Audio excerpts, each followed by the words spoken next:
Glass material का, दूसरा glass material का हॉलो स्फीयर है खोखला गोला। इसे हमने एक सेक्शन में से कट कर दिया, इसे हमने कट कर दिया और मिला करके पहले ये जो है ये जो पोर्शन है उसको कट करने के बाद ये हमने इस तरह रखा, ये पोर्शन को जो कट किया तो इस तरह से रखा और उसके बीच में मटेरियल भर दिया, कौन सा, ग्लास। तो हमारा ये लेंस तैयार हो गया। तो इसको देखते ही हम समझ जाएंगे कि ये जो सरफेस हमको मिलेगा हमको क्या, फाइनली सिंपली हमें ये इस तरह से मिलेगा लेंस। ओके, तो वे इसको देखते ही हम समझ जाएंगे कि ये सरफेस का सेंटर इधर, इस सरफेस के लिए जिस हॉलो स्फीयर का ये पार्ट रहा है उसका सेंटर। तो अब आपको समझ में यहां से आने लगा होगा कि अभी तक जो मिरर में हम लोग पढ़े थे एक एक सेंटर ऑफ कर्वेचर, एक एक रेडियस, लेंस के केस में दो रेडियस, दो सेंटर ऑफ कर्वेचर हो जाएगा। ये समझ में आ रहा है? ओके, ये तो इस तरह के जब डिजाइन आप बनाइएगा लेंस का तो इसका एक स्पेशल नाम है वेक्स, उठा हुआ कॉन्वेक्स लेंस। ओके, दूसरा ये देखिए हम लोग ये भी समझ गए, फिर से हॉलो स्फीयर है, सेक्शन कट किए, हॉलो स्फीयर है, सेक्शन कट किए, इस सेक्शन को ला करके हमने ऐसे रखा, इस सेक्शन को ऐसे रखा और दोनों को मिला करके हमें जो मिला वो ये पार्ट। ओके, ये सेक्शन मिला, इसको हमने मटेरियल से फिल कर दिया, फिर से हमारा एक लेंस तैयार हो गया। और इस लेंस का केव, ये मतलब गुफा, कॉनकेव, ये पार्ट कॉनकेव, इधर से भी कॉनकेव, वहां पे क्या था, इस साइड से वैक्स, कॉन्वेक्स, वैक्स, कॉन्वेक्स। ठीक, तो ये कॉनकेव, कॉनकेव, देयरफॉर ये लेंस कौन सा हो गया, कॉनकेव। तो ये समझ बता रही। तो फिर से इस लेंस के लिए आपका दो सेंटर, दो सेंटर, और चूंकि ये कर्वेचर का सेंटर, देयरफॉर दो सेंटर ऑफ कर्वेचर, एक C1 एक C2। अब इस सरफेस बाहर इस साइड जो सरफेस दिख रहा है इसका अगर हम लोग बोले इस साइड का नाम अगर हम 1 से रिप्रेजेंट करें तो इसको हम लोग C1 कह सकते हैं। कोई हार्ड एंड फास्ट रूल नहीं है, ऐसा नहीं किसी को करना है, बट हम लोग पहले जिसमें नजर पड़ेगी इसको हम लोग 1 से अगर इंडिकेट करें तो इसके लिए सेंटर C1, इस सरफेस के लिए सिमिलरली सेंटर C2। अब उसके बाद क्या रेडियस ऑफ कर्वेचर की बात करें तो यहाँ पे दो रेडियस ऑफ कर्वेचर होगा, क्या होगा, दो रेडियस ऑफ कर्वेचर होगा। तो ये हॉलो स्फीयर खोखला गोला जो शीशे का था इसका अपना रेडियस होगा, मान लीजिए R1 है ना, और ये चलिए इसको R2 से, और इसका अपना रेडियस ऑफ कर्वेचर होगा R2, ये रेडियस ऑफ कर्वेचर, ये रेडियस ऑफ कर्वेचर, बोलिए R1। ओके, तो ये C1 तो ये R1। तो आप देखिए ये पार्ट जो आप देख रहे हैं, ठीक है, ये पार्ट हमारा कौन सा है, ये है ना, ठीक। तो ये पार्ट C1 यहाँ पे इंडिकेट कर दिया C1, ये R1। तो अब आप बोलिए ये जो लेंथ लीजिएगा ये हो जाएगा आपका R1। तो मोस्ट ऑफ द केस में इस सरफेस को ऐसे लिखा जाता है R1। मिलेगा आपको क्या, ऐसा ये सब नहीं मिलेगा, ये समझ लेगा, ये मिलेगा। तो आप देखते ही समझ जाइए इसका सेंटर राइट साइड, इस सरफेस के लिए सेंटर लेफ्ट साइड, और ये ऐसे दिखा देगा R1। तो आप समझिए ये जो ऐसे यहाँ से ये जो डिस्टेंस है C1 तक, वो डिस्टेंस क्या है, R1, radius of curvature for this surface. Similarly ये R2, रेडियस ऑफ कर्वेचर इस सरफेस का, इस सरफेस के लिए जिस हॉलो स्फीयर का ये एक पार्ट रहा होगा उसका जो रेडियस है इस सरफेस के लिए होगा। इधर आइए, इसमें देखिए इधर R1 लिखा रहेगा, ये R1 लिखा रहेगा, R2। तो आप समझिए इसका सेंटर इस बार वैसा नहीं होगा, इसका इसी साइड होगा, उसका उस साइड होगा। तो पहले जो नजर पड़े उसको 1 से नाम देंगे, तो इस बार C1। सिमिलरली दूसरे सरफेस के लिए हम लोग क्या बोलेंगे, C2, तो इसके लिए R2। इसका इस केस में कॉनकेव के केस में राइट साइड, और R1 लेफ्ट साइड कॉनकेव के केस में। क्लियर हो, कोई डाउट, मार्क कीजिए, नोट कीजिए, फिर हम लोग आगे बढ़ेंगे।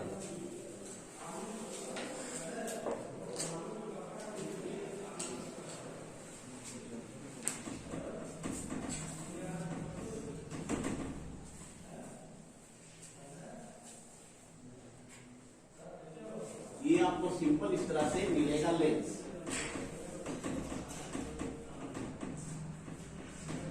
ये R1 R,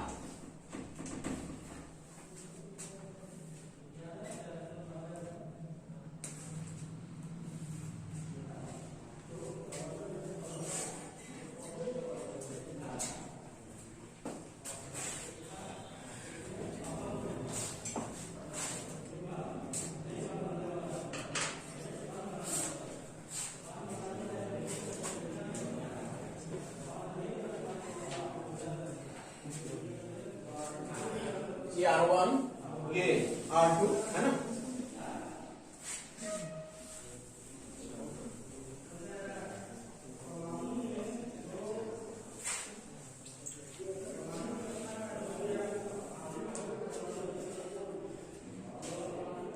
कोई डाउट यहां तक? अब देखिए, अब लेंस का डेफिनेशन हम लोग कैसे बोलेंगे, क्या हो सकता है समझने को। तो बाय डेफिनेशन अगर हम लोग बोले तो देखिए लेंस के लिए क्या जरूरी है, तो क्या बार बार इस तरह का शेप मिले सिर्फ इसी को लेंस कहेंगे, ओके, या और भी तरीके का लेंस हो सकता है? आंसर है यस, और भी डिफरेंट टाइप का लेंस हो सकता है। जैसे ठीक है, तो टाइप्स ऑफ लेंस आप देख सकते हैं, बहुत सारे डिफरेंट टाइप का। तो वहां से आपको समझ में आया कि डेफिनेशन क्या है। तो डेफिनेशन से पहले बेटर क्या है, टाइप्स ऑफ लेंस। देखिए कैसा कैसा लेंस आपको मिलेगा देखने के लिए, स्टडी करने के लिए। हो गया, हो गया बता दें। तो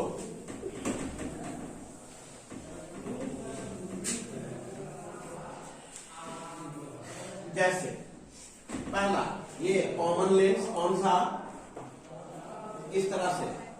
एक और चीज मैं आपको क्लियर कर दूं, लेंस का ये जो पार्ट आप देख रहे हैं इस तरह से, ये लेंस के कौन से पार्ट को आप देख रहे हैं। तो देखिए लेंस तो समझ में आ गया होगा, एक पिक्चर बन गया होगा आपके पास। हॉलो स्फीयर है, इसका एक सेक्शन ये, दूसरा सेक्शन ये मिला दिया, ठीक। आप जो सामने से जो देखते हैं ये फेस नहीं देखते, यहाँ पे क्या देखते हैं, ये साइड व्यू देखते हैं, साइड व्यू। क्लियर है ना। तो साइड व्यू जब देखिएगा तो ये लेंस, हकीकत में ये क्या है, ये सरफेस अंदर बोर्ड के अंदर गया हुआ ऐसे, ये सरफेस कैसे अंदर गया हुआ ऐसे। आप क्या देख रहे हैं, ये साइड ऐसे, क्लियर, या कॉन्केव के केस में इस तरह से, ठीक है, ये साइड तब हम लोग को ऐसा डायग्राम क्लियर हो जाना चाहिए, क्योंकि अब इसके बाद फिर इस पे बात करने की जरूरत सुबह नहीं होनी चाहिए, ठीक है।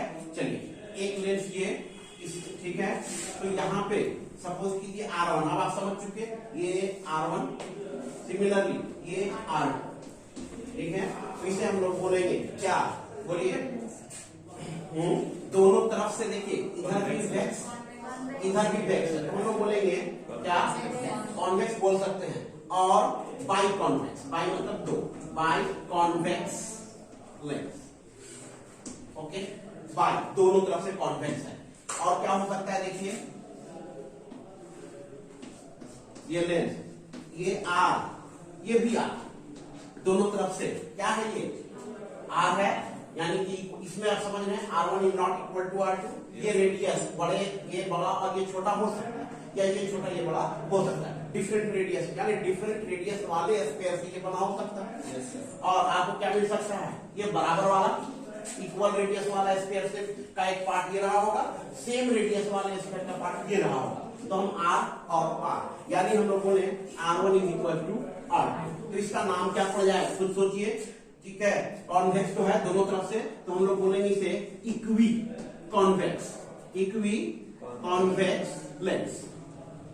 क्लियर है, ओके।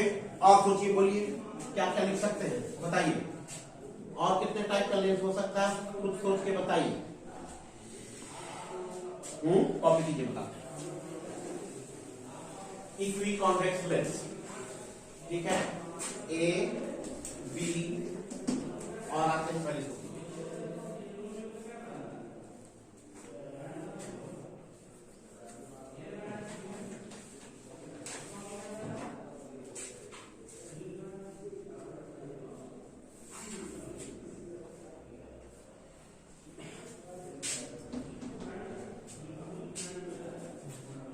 कॉपी कीजिए।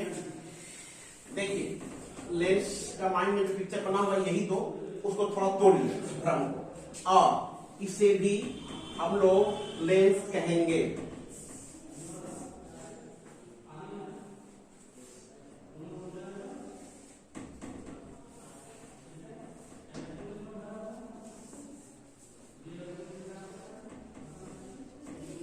ये भी लेंस है, नाम आप खुद रख सकते हैं। देखिए क्या रख सकते हैं, एक तरफ क्या है, प्लेन है, दूसरे तरफ वेक्स, कॉन्वेक्स, तो हम इसका नाम, ये भी लेंस है, ये भी बहुत अच्छा लेंस है, कोई प्रॉब्लम नहीं। कैसा नाम पड़ जाएगा, प्लेन फिर कॉन्वेक्स, तो बोलेंगे प्लेनो कॉन्वेक्स लेंस। क्या बोलेंगे, समझ रहे हैं, प्लेन प्लेनो कॉन्वेक्स लेंस। एक और सोचिए, और भी डिफरेंट डिफरेंट टाइप का हो सकता है, एक दो और देख सकते हैं हम लोग, ठीक है। कैसा? इस तरह से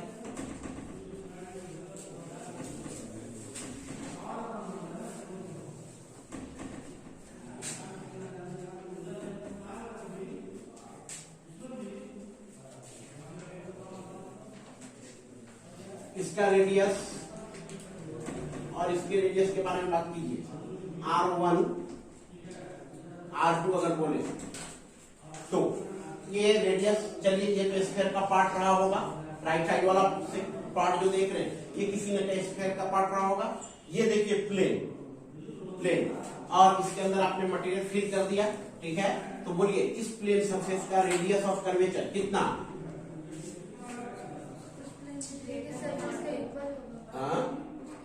क्यों इक्वल होगा? उससे क्या हो गया? रेडियस क्या होता है उसमें सोचिए आप, तो कभी भी पहले भी बता चुके हैं क्या, कि अगर आपके पास बहुत बड़ा स्फीयर है, ठीक, उसका छोटा सा सेक्शन आप लीजिएगा तो ये स्ट्रेट होगा, ठीक है। तो ये भी एक स्फीयर का सेक्शन टुकड़ा हम एज्यूम कर सकते हैं, ठीक है। ये जो सरफेस देख रहे हैं ये भी स्फीयर का टुकड़ा हम लोग मान सकते हैं। कैसे स्फीयर का? जिसका रेडियस बहुत बड़ा हो, और बहुत बड़ा को मैथ्स में, फिजिक्स में इन्फिनिटी। तो याद रखिएगा ये न्यूमेरिकल में कई जगह यूज होगा। Radius of curvature plane surface के लिए जब भी बात आएगी तो वहां पे रेडियस क्या ले लीजिएगा? इन्फिनिटी। आपके पास जो अर्थ है आपको क्या फील होता है? फ्लैट। तो आप देखते क्या है? छोटा सा सेक्शन फ्लैट अर्थ का, छोटे से भाग पे आप खड़े होते हैं, जहां तक नजर दौड़ाते हैं तो वहां तक आप फ्लैट दिखता है ऑलमोस्ट। तो ऐसा क्यों? क्योंकि बहुत बड़ा अर्थ है, उसके हम छोटे से सेक्शन को देखते हैं, फील करते हैं, उसको प्रैक्टिकल लाइफ में लाते हैं। तो बहुत बड़े स्फीयर का छोटा सा सेक्शन प्लेन होता है। इसलिए अगर प्लेन सरफेस है तो आप समझ लीजिए ये बहुत बड़े स्फीयर का एक पार्ट, ऐसा एल्यूट कर सकते हैं। देखो बहुत बड़ा स्फीयर है तो उसका रेडियस बहुत बड़ा मीन्स, तो प्लेन सरफेस के लिए कैलकुलेशन में न्यूमेरिकल बनाते समय इसका यूज भी होगा। हो गया? तो प्लेनो कॉन्वेक्स क्लियर हो गया। आगे देखिए, इसको देखिए क्या नाम पड़ेगा? बोलिए। तो देखिए कॉन्केव, इस साइड से कॉन्केव है, बोलिए इस साइड से क्या है? कॉन्केव है, और इस साइड से फेस उठा हुआ, ठीक। तो नाम क्या पड़ जाना चाहिए? बोलिए कॉन्केव कॉन्वेक्स लेंस। क्लियर है? ये भी एक लेंस हो गया। कॉपी कीजिए।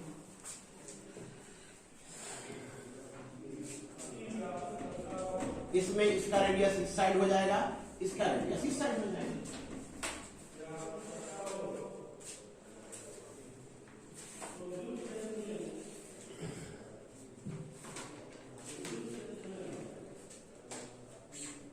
ठीक है, कॉन्केवो कॉन्वेक्स है ना। तो ये कॉन्वेक्स को इतने तरीके से आप देख सकते हैं।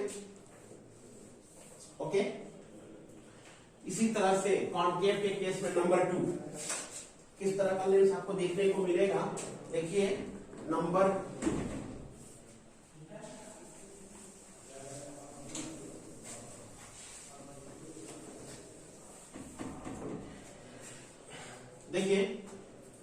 नंबर 2 में ए में क्या मिल सकता है? सबसे पहले सिंपल वाला क्या? यस, दोनों तरफ से कॉन्केव। तो इसको बाई मतलब 2, तो हम लोग दोनों तरफ से कॉन्केव, ये R1 और ये सिंपली R2, ठीक है। तो इसका क्या हो जाएगा? By concave lens. अब दोनों अगर रेडियस बराबर हो जाए तो equi concave lens, equi concave lens. ये है R1 is equal to R2, okay. तो ये हो जाएगा इक्वी कॉन्केव लेंस। और सोचिए प्लेन, यस, प्लेनो कॉन्केव इस तरह से हो सकता है ना। तो हम लोग फिर से ये R1 इंफिनिटी और ये सर्टेन R2, तो ये हो जाएगा प्लेनो कॉन्केव लेंस, ठीक है। और एक और सोच सकते हैं, बोलिए।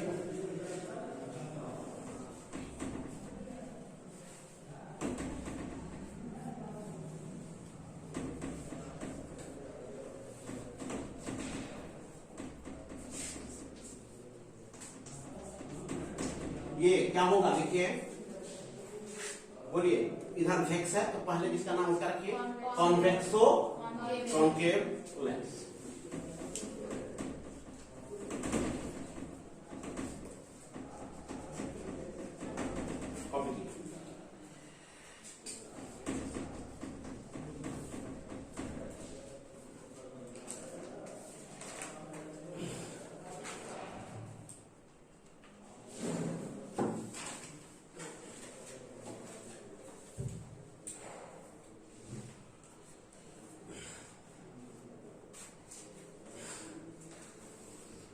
ABC कर दीजिए, ओके। अब हम लोग डेफिनेशन को अगर लिखें तो ज्यादा सुटेबल समझ में आए, ठीक है। सुटेबली डेफिनेशन को समझने के लिए ये डिस्कशन जरूरी था। अब आगे देखिए, तो लेंस का एक पिक्चर माइंड में बन गया है ना, हाँ जी, क्लियर है यहाँ पर। तो देखिए कैसे डिफिनेशन हम लोग बोलेंगे लेंस को, ओके। तो देखिए लेंस के लिए, लेंस से पहले हमने दो चीजें पढ़ी थी। एक क्या, रेक्टेंगुलर ग्लास स्लैब, तो ये भी ट्रांसपेरेंट मटेरियल का बना हुआ हमारे पास एक अरेंजमेंट था ग्लास का, आइस का। इससे लाइट पे को भी हम देते थे तो ये भी बेंड वगैरह होता था। इनफैक्ट बेंड नहीं होता था, डेविएशन होता था।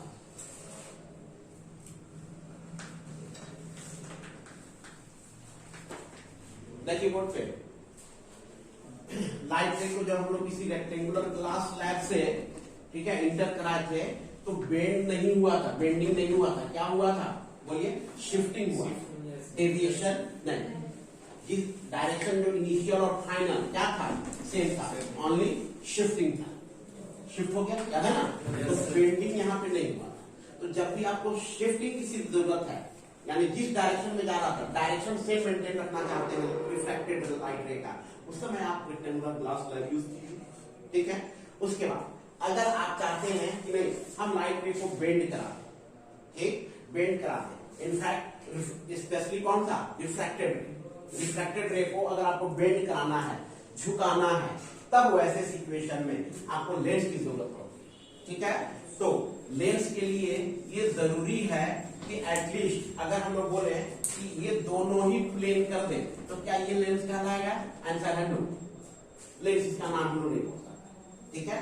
तब क्या लेंस का डिफिनेशन बनेगा, तो लेंस के डिफिनेशन के लिए जरूरी है आप लेंस वैसे अरेंजमेंट या सिस्टम को कह सकते हैं जिसमें एटलीस्ट वन सरफेस आपका क्या होना चाहिए, curve, at least one surface curve, at least one surface curve. यहाँ पे देखिए एक सरफेस है ना कर्व, यहाँ पे दोनों है, यहाँ पे दोनों है, बड़ी अच्छी बात है, यहाँ पे दोनों है और अच्छी बात है। तो एटलीस्ट अगर ये देखिए प्लेन है एक तरफ, यहाँ इसकी वजह से तो नहीं बोलिएगा, लेकिन इसकी वजह से ये अरेंजमेंट सिस्टम को आप लेंस बोलना पड़ेगा, आपको लेंस बोलना पड़ेगा, लेंस होगा, पढ़ाओ, ठीक है। तो लेंस हमारा क्या है, लेंस एक अरेंजमेंट है और हम लोगों का एक लेंस जो है हम लोग बोलेंगे ट्रांसपेरेंट पीस और मटेरियल का बना हुआ, दो सरफेस से घिरा हुआ, ट्रांसपेरेंट मटेरियल का बना हुआ, ठीक है, दो सरफेस से सराउंडेड, ठीक है, घिरा हुआ, और मटेरियल कैसा होना चाहिए, ट्रांसपेरेंट। दो बात समझ गया, दो सरफेस हो, बीच में मटेरियल हो, मटेरियल कैसा होता है, ट्रांसपेरेंट मटेरियल, और साथ ही साथ एटलीस्ट वन सरफेस क्या होना चाहिए, बोलिए, कर्व होना चाहिए। अगर ऐसा अरेंजमेंट आपको मिल गया तो आप इसको लेंस बोल सकते हैं, पढ़ाओ, ठीक है। तो लिखिए लेंस इज ए, डेफिनेशन लिखिए, lens is a, lens is a piece of transparent material bounded by two surfaces. Lens is a piece of transparent material bounded by two surfaces. Lens is a piece of transparent material bounded by lens is a transparent, lens is a piece of transparent material bounded by two reflecting surfaces. Lens is a piece of transparent material bounded by two, बोलिए, by two surfaces, such that at least one surface is curved, such that at least one surface is curved, and at least one surface is curved, and refractive index of material, and refractive index of material should be different. हाँ, क्या लिखे, बोलिए जी. At least one surface is curved, and refractive index of the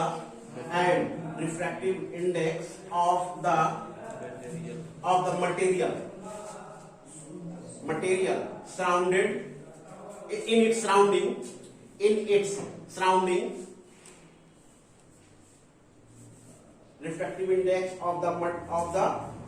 refractive index of the material लिख दिए, material cut कर लीजिए. refractive index of the surrounding refractive index of the surrounding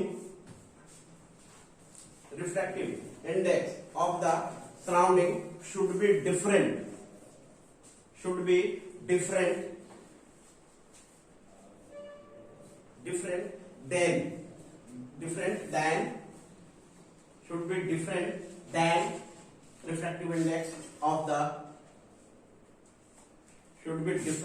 than refractive index of the material of the lens.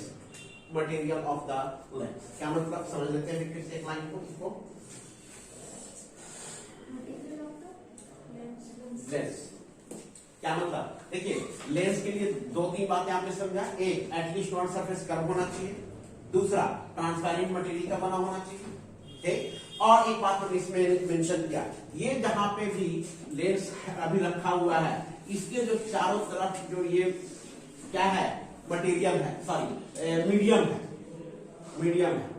क्या लिखे उसमें, medium word नहीं mention किया, बोलिए क्या. हाँ, उसको लिख रहे, ये लेंस को जिस मीडियम में हमने प्लेस किया है, ये मीडियम का रिफ्रैक्टिव इंडेक्स, ठीक है, मीडियम से अलग. हाँ, इसके मीडियम से क्या होना चाहिए, अलग, इक्वल नहीं होना चाहिए. ऐसा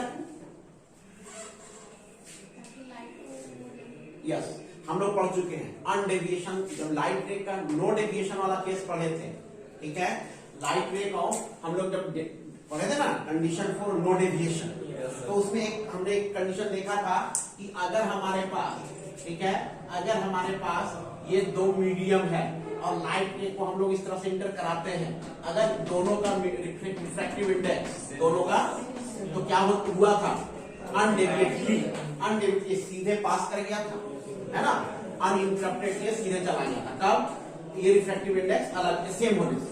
ठीक है, तो अगर हम चाहते हैं, लेंस का एक्चुअली में पर्पस ही है रिफ्रैक्टेड लाइट को बेंड कर देना, कन्वर्ज करना, मोड़ना. ठीक. और आप अगर इसको रख दीजिएगा ऐसे मीडियम में जिसका रिफ्रैक्टिव इंडेक्स और इसका दोनों का सेम है, तो लाइट आप इस पे कुछ भी नहीं होगा, कहीं से भी जाएगा, सीधा जाएगा. जब सीधा ही लाइट को भेजना है, इतना मेहनत क्यों करना. ठीक, तो यूजलेस हो गया. देयरफॉर ये जो मीडियम का आपका रिफ्रैक्टिव इंडेक्स है, ये क्या होना चाहिए, डिफरेंट होना चाहिए, ताकि यहाँ के बाद एक मीडियम से दूसरे मीडियम में जाए तो लाइट रे अवे फ्रॉम द नॉर्मल और टुवर्ड द नॉर्मल जो भी होना चाहिए, बेंडिंग इसका डेविएशन होना चाहिए. तो उस पर्पस को पूरा होने के लिए लेंस के लिए जरूरी है कि जिस मीडियम में रखा हो वो मीडियम, उस मीडियम का रिफ्रैक्टिव इंडेक्स सेम नहीं होना चाहिए लेंस के रिफ्रैक्टिव इंडेक्स के. ठीक है, ओके. तो इसमें आपने लिखा material of the lens is different from, last में क्या लिखे, मीडियम कर दीजिए, एडजस्ट मीडियम इंटर कर दीजिए. सराउंडिंग लिखे ना, यस सर. क्या लिखे लास्ट में, हाँ ठीक है. तो सराउंडिंग और मीडियम कर दीजिए, सराउंडिंग और मीडियम. ओके. अब इसमें टर्मिनोलॉजी कौन सा टर्म इसमें यूज होता है और उसको हम लोग देख लें. ठीक है, लेंस के केस में टर्मिनोलॉजी। जैसे हम लोग मिरर में देखे थे, क्या क्या देखे थे? Aperture, optical centre, sorry pole, है ना, बोलिए, पोल देखे थे, फोकस देखे थे, रेडियस ऑफ कर्वेचर देखे थे। तो इस तरह का टर्मिनोलॉजी इस लेंस के केस में, ठीक है। तो हेडिंग दीजिए टर्मिनोलॉजी रिलेटेड टू लेंस। सबसे पहला टर्मिनोलॉजी रिलेटेड टू लेंस।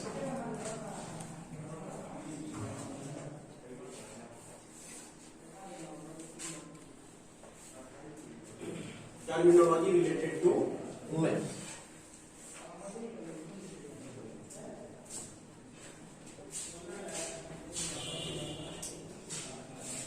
सबसे पहला हम लोग देखेंगे, वहां पे जो पोल देखे थे उसके बदले यहाँ पे एक वर्ड आएगा, क्या? Optical centre. ऑप्टिकल सेंटर पहला देखिए क्या होता है optical centre. Okay,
straight line होना चाहिए, ये 3 स्ट्रेट लाइन और 3 स्ट्रेट लाइन। ये आपका कौन सा है? Convex lens. ये आपका कॉन्केव।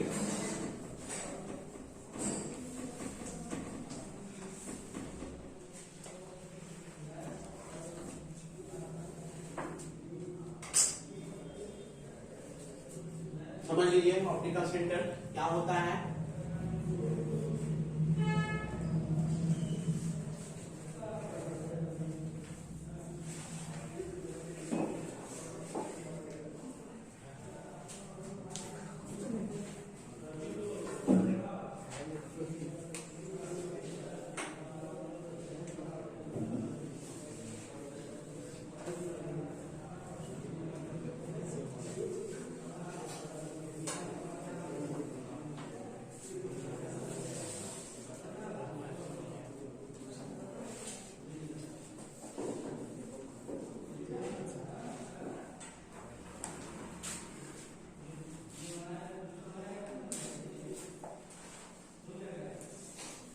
ठीक है, देखिए ऑप्टिकल सेंटर मिरर में आपने देखा था, बोलिए पोल।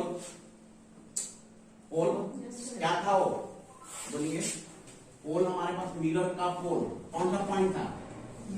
बोलिए middle point of the mirror, ये पोल था। तो ऑलमोस्ट ये रोल आधा लेंस में कौन करेगा? Optical centre. ओ सी यानी ओ से इंडिकेट करेंगे, वहां पोल को बी से इंडिकेट किए थे, वो काम यहाँ कौन करेगा? ऑप्टिकल।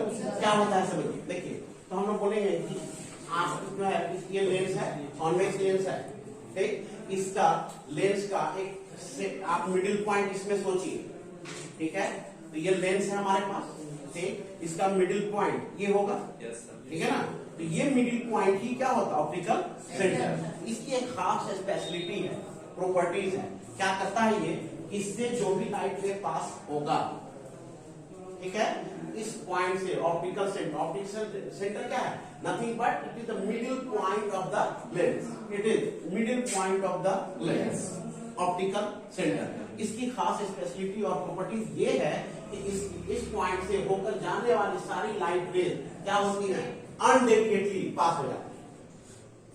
वही बात को, कोई डेविएशन किस पॉइंट से, ओ से, ऑप्टिकल सेंटर से। बाकी जगहों पे ये बात नहीं होगी, यहां से लाइट आप इंसिडेंट करेंगे, इसका कुछ और होगा, यहाँ पे इंसिडेंट कुछ और होगा, लेकिन ओ से जो भी लाइट पास होगी वो क्या होगी, अनडेविएटली पास होगी। क्यों होता है ऐसा, ठीक है। तो यहाँ पे ऐसा नहीं कि ये लॉ पास होगा तो लॉ है, ऐसा नहीं है। इसके पीछे रीजन है, बताते हैं। सिमिलरली याद ये रखना है, it is that point in the lens, ठीक है, थ्रू विच एनी लाइट रे पास अनडेविएटली। क्लियर है, वाई उसमें हम लोग आते हैं। डायग्राम बनाइए, इसके बारे में लिखिए, देखिए इट इज, डायग्राम बनाइए, देखिए it is the point in the lens from, it is the point in the lens from which the ray, it is the point in the lens from which, it is the point in the lens from which the ray passes,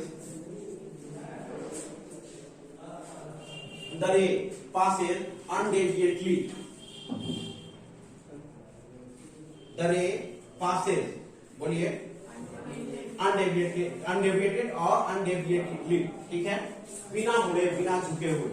okay, लिखिए full stop बाद, it is the middle point of the lens, it is the middle point of the lens, it is the middle point of the lens. तो ये lens का out point है जहां से light रे बिना मुड़े पास कर जाती है। ओके, क्यों होता है ऐसा देखिए, तो बोलिए क्या समझ में आता है। इस पॉइंट से जो लाइट इंसिडेंट करती है वो अनडेविएटली क्यों हो जाती है, ये इसका रीजन अभी तक जो पढ़े उसी के अंदर है। तो मतलब बताइए क्या लगता है आपको,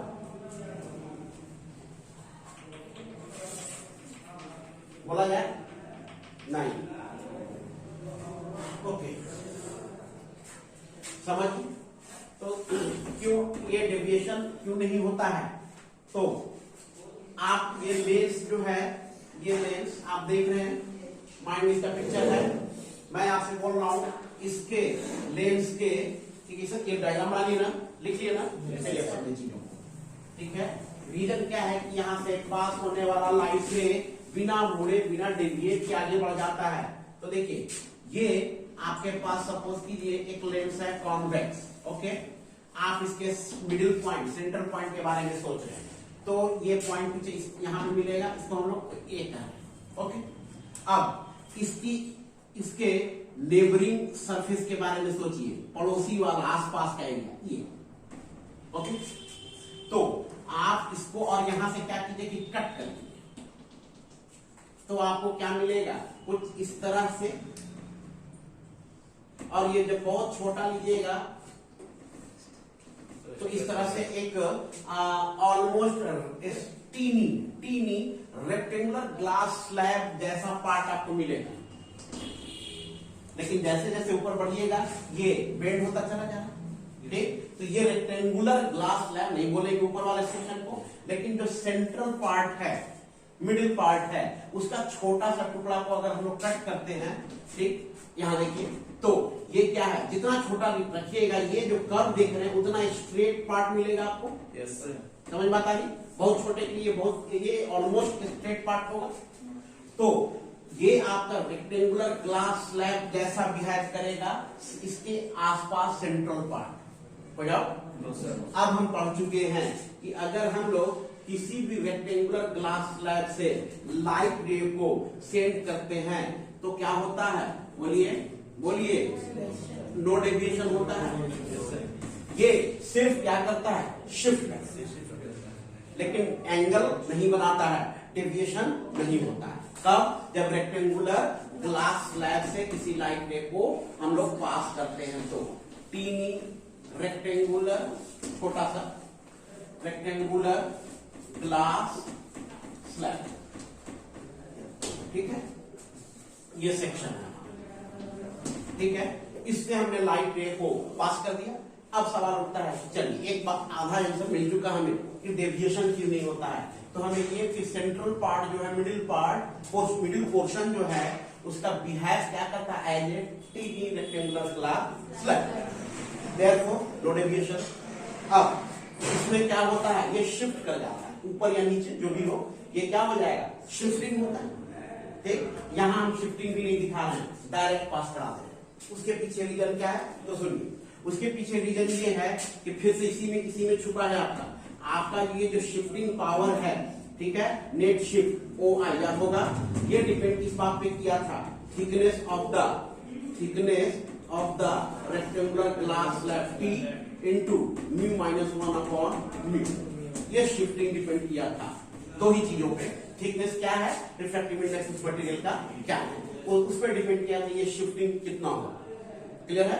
तो अगर आप लेंस जब ले रहे हैं तो लेंस आपको पढ़ना कौन सा है, थिन लेंस, क्या पढ़ना है, थिन लेंस, यानी जो बार बार मैं ये ऐसे दिखा रहा हूं, ये हकीकत में एकदम से इस तरह से चिपका हुआ है, तो ये जो थिकनेस है बहुत कम है, ठीक है, बहुत कम। तो थिकनेस जो बहुत कम होने की वजह से टी क्या होगा, वेरी लेस, वेरी लेस। अगर वेरी लेस हो गया तो टी पे डिपेंड करता है शिफ्ट कितना हो रहा है, ये क्या था हमारा शिफ्ट ऑफ द शिफ्टिंग, ये शिफ्टिंग कितना हो रहा है, ये शिफ्टिंग था, ये ओ आई मान लीजिए, ये डिस्टेंस को, लेंथ को, शिफ्टिंग ओ आई, ये डिपेंड करता है थिकनेस पे। थिकनेस हम बहुत कम लेते हैं, किस केस में, लेंथ के केस में, तो थिकनेस कम होने की वजह से ये शिफ्टिंग भी बहुत कम, नहीं समझे। तो सिंपली आप अगर ये जो है एक जो मिडिल पार्ट है एक स्लिट की तरह बिहेव करेगा, लाइट रे को ऐसे जब आप ये इंटर कराइएगा तो ऑलमोस्ट गिर जाएगा, क्यों, क्योंकि थिकनेस इतना कम है कि शिफ्टिंग नहीं के बराबर, ऑलमोस्ट नो शिफ्टिंग, तो शिफ्टिंग नहीं होगा, क्यों, क्योंकि थिकनेस बहुत कम है, T very less, very small thickness, और ये बिहेव करता है, तो रेक्टेंगुलर पार्ट जो है ये बिहेव करता है as a tiny rectangular glass slab. उसमें जो हम लाइट को इंटर कराएंगे तो सिर्फ शिफ्टिंग होगा, डेविएशन नहीं होगा, पढ़ चुके हैं, और थिकनेस कम होने की वजह से शिफ्टिंग भी ऑलमोस्ट नहीं होगा। यही वजह है कि ऑप्टिकल सेंटर से पास होने वाला लाइट रे, क्योंकि एक टीनी छोटे से पतले से रेक्टेंगुलर ग्लास स्लैब से पास करता है, ठीक है, therefore no deviation, therefore no shifting, clear है, इसलिए तो ये छोटा सा डायग्राम समझने के लिए ऐसे नोट ऐसे करके बॉक्स के अंदर रख लीजिए, याद आ जाएगा क्या बोले थे, आपने से लिख लीजिए।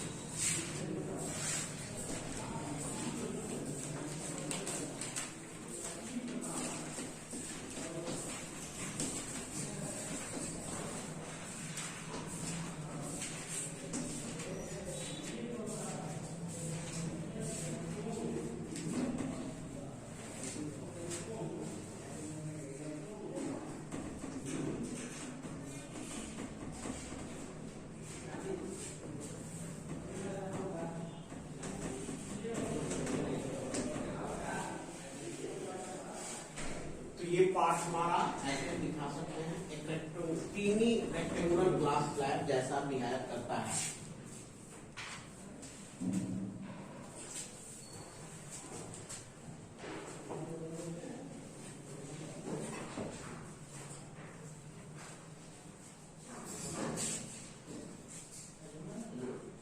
बाबू शमशेर सर को बोलो कि सर बोल रहे हैं कहीं जाना था आपको, बस इतना बोलो, 9 बजे सर बोले मेरे बारे में।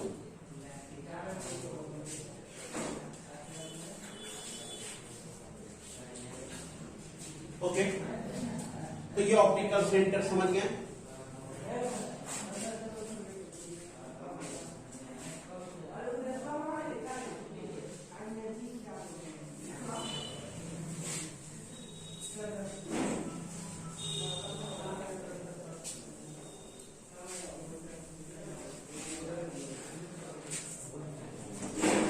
दूसरा टर्म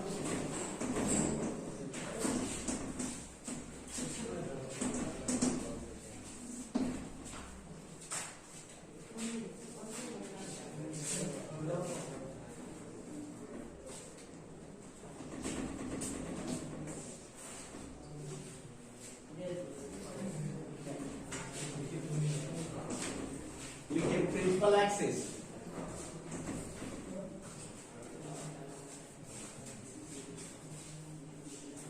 लिखिए it is the line joining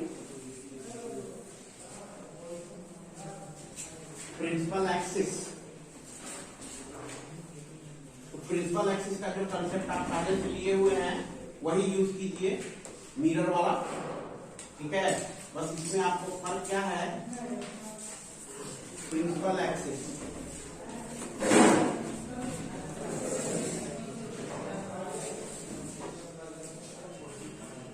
जल्दी कीजिए, principal axis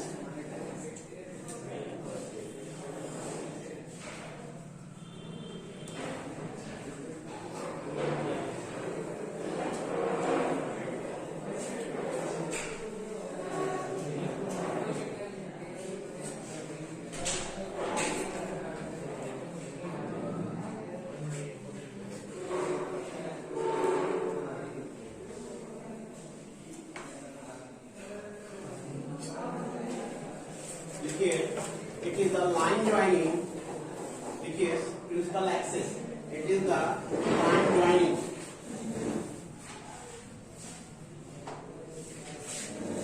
it is the line joining principal, क्या होगा ये AM है ना, it is the line joining,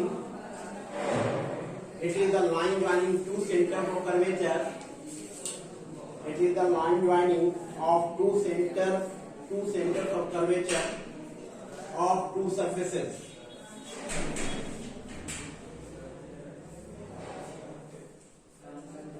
It is the line joining two centers of curvature of two surfaces of the lens. Surfaces of the lens. ठीक है, देखिए दोनों centre होगा, इस सरफेस का कहीं ना कहीं सेंटर होगा, इस सरफेस का कहीं ना कहीं सेंटर होगा, इन दोनों सेंटर को मिलाने वाली एक लाइन आप सोच सकते हैं, इमेजिनरी लाइन, ये C1 और C2 मिलाने में वो क्या हो गया, सिंपल प्रिंसिपल एक्सिस, जो वहां पे था ऑलमोस्ट यहाँ पे भी देख सकते हैं, ठीक है, मिरर के केस में देखे थे, ओके। तो ये अच्छा एक और चीज, अगर मैं इन दोनों सरफेस पे परपेंडिकुलर बोलूं, एक ऐसा लाइन जो पहले सरफेस पे और दूसरे सरफेस दोनों पे परपेंडिकुलर हो और ऑप्टिकल सेंटर से पास करता हो, ओनली ओनली कौन होगा, प्रिंसिपल एक्सिस होगा। लेकिन यही लाइन ऐसा है जो सरफेस पे परपेंडिकुलर होगा दोनों सरफेस पे और ऑप्टिकल सेंटर से भी पास करेगा। तो लिख लीजिए it is the imaginary line, it is the imaginary line, it is the imaginary line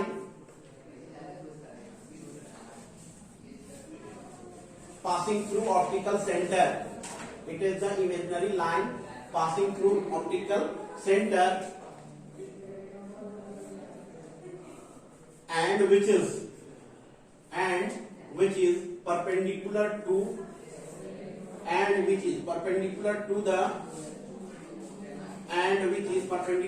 the surfaces, perpendicular to the surfaces of lens, okay. दो इंपॉर्टेंट टर्म था, ठीक है ना। उसके बाद radius of curvature, optical centre कितना होगा जी एक लेंस में, एक है ना। उसके बाद प्रिंसिपल एक्सिस एक, अब हम लोग देख सकते हैं क्या, रेडियस ऑफ, बोलिए curvature, centre of curvature, radius of centre, ठीक है, सेंटर ऑफ, बोलिए कर्वेचर। तो ये आप समझ चुके हो, सेंटर ऑफ कर्वेचर क्या, ये आपके पास फिर से लेंस है, तो ये जो सरफेस जिसका ये पार्ट रहा होगा, इस स्फीयर का ये part,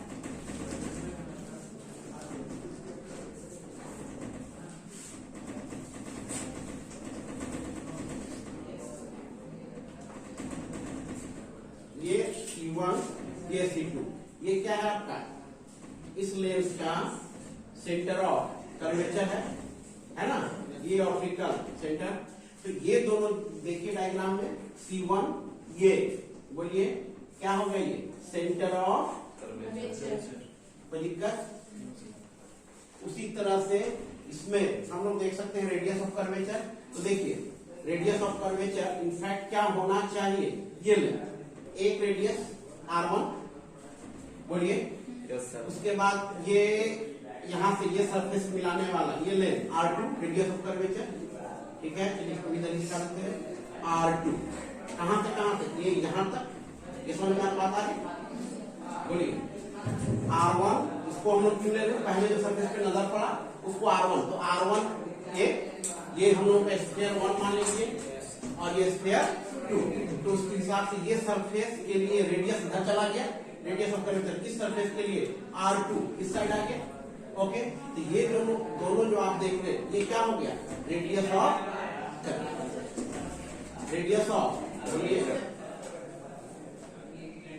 okay, radius of curvature, ये दोनों मार्क कीजिए एक साथ, centre of curvature and radius of curvature एक साथ हेडिंग में डाल दीजिए। तीसरा पॉइंट था नहीं है, तीसरा ऑप्टिकल थर्ड में centre of curvature and radius of curvature एक साथ डायग्राम में इंडिकेट कीजिए।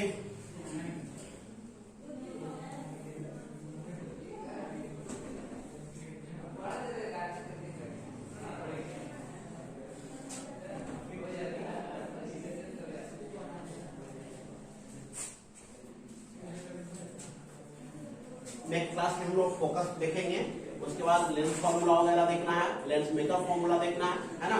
तो ये बेसिक सब अगर क्लियर है तो उसमें परेशानी नहीं होगी।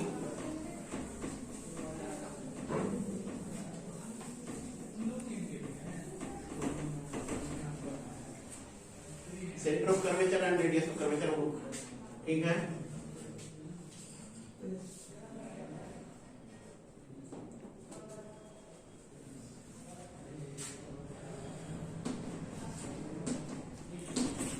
For a thin lens,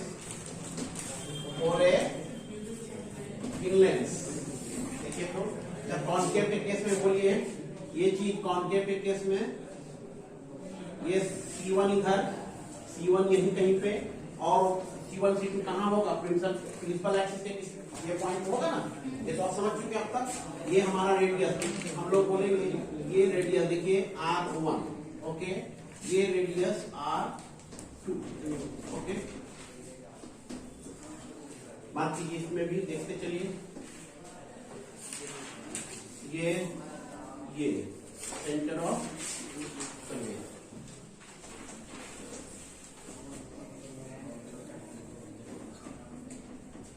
radius of curvature,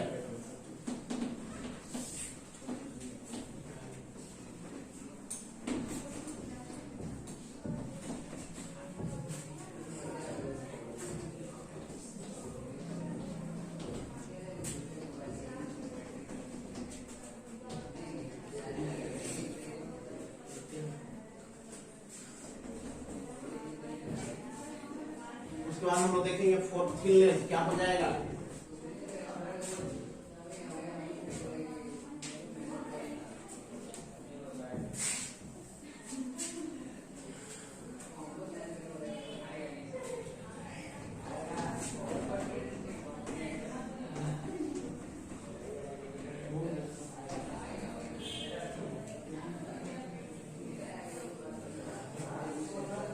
ये देखिए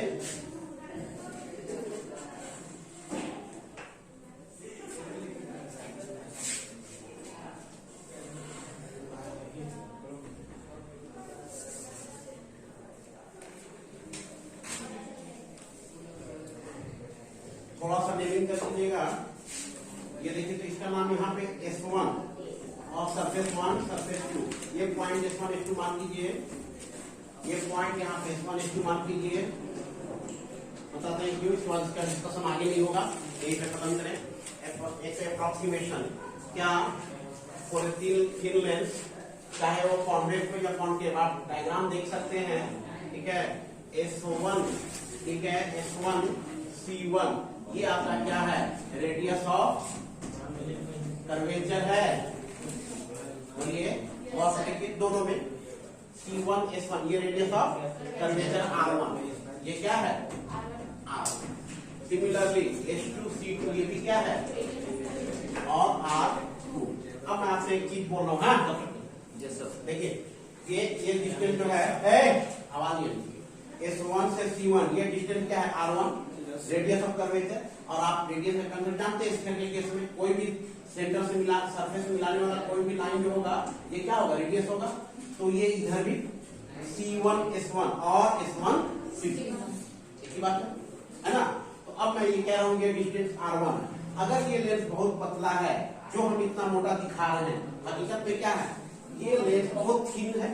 तो थिन लेंस के लिए ये जो डिस्टेंस मैं कह रहा हूँ S1 से C1 तक, क्या मैं उसे कह दूं कि अप्रोक्सीमेटली इक्वल O से C और O टू C1, ठीक है। तो इसमें S1 C1 को जो रेडियस ऑफ कर्वेचर है, ठीक है ना, तो फॉर थिन लेंस क्या होगा, देखिए S1 C1 को हम लोग अप्रोक्सीमेटली क्या कह देंगे, बोलिए OC1। सिमिलरली S2 C2 को कह देंगे अप्रोक्सीमेटली OC2, और वो कितना R, ठीक है। मतलब ये कि अब हम इस अरेंजमेंट में लग गए हैं कि जिस तरह मिरर में पोल से सारा डिस्टेंस मेजर करते थे, लेंस में सारा डिस्टेंस कहां से मेजर करेंगे, O से। देयरफॉर रेडियस ऑफ कर्वेचर जो हम लोग लेंगे OC1 लेंगे, OC2 लेंगे, इसके लिए थिन लेंस, ठीक में हमें पढ़ना क्या है, most of the thin lens, ठीक है। थिन लेंस के केस में ये हो जाएगा, कोई डाउट समझ रहे, डायग्राम दोनों में देख सकते हैं। तो इसमें देखिए ये रेडियस ऑफ कर्वेचर इतना कम ऐड होगा कि आप R1 ले लीजिए अप्रोक्सीमेटली इक्वल टू R1। ये C1 S1 जो है C1 O के बराबर या O C1 के बराबर है ना। सिमिलरली S2 C2 जो है क्या हो जाएगा O C2 है ना। S1 C1 क्या हो जाएगा O C1, उसी तरह से S2 C2 O C2। इसमें हकीकत में अगर आप बात कीजिएगा तो S1 C1 में थोड़ा सा रेडियस R1 है ना, ये R1 है, इसमें थोड़ा सा कम है बट अप्रोक्सीमेटली इक्वल हो। हमें क्या करना है, थिन लेंस, बहुत ही पतला लेंस, इसकी मोटाई बहुत कम, उसके बीच का पार्ट थोड़ा सा कम, मिलीमीटर माइक्रोमीटर में अगर कम होता है तो हम लोग कैलकुलेशन के लिए सारा डिस्टेंस कहां से लेंगे, ऑप्टिकल सेंटर से। तो ऑप्टिकल सेंटर OC से हम लोग रेडियस ऑफ कर्वेचर को मेजर करेंगे, लेकिन समझने की आप समझ कि सच्चाई क्या है और झूठ हम लोग क्या करने जा रहे हैं, ठीक है। तो बट ये अप्रोक्सीमेटली इक्वल हो जाएगा। तो हम लोग कह सकते हैं एक लाइन और इसमें, ठीक है, कि लेंस के केस में दो सेंटर ऑफ कर्वेचर, लेंस के केस में दो रेडियस, कोई डाउट। तो एक लाइन नोट में कर लीजिए, लिखिए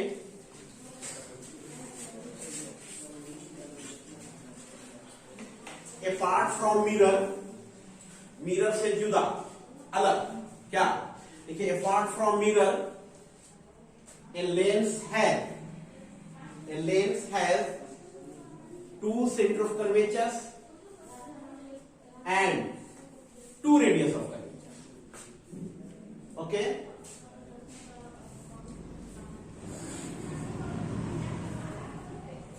कोई डाउट, आगे हम लोग कल देखेंगे क्या, focus of the lens important है, उसमें भी दो फोकस आ जाएगा।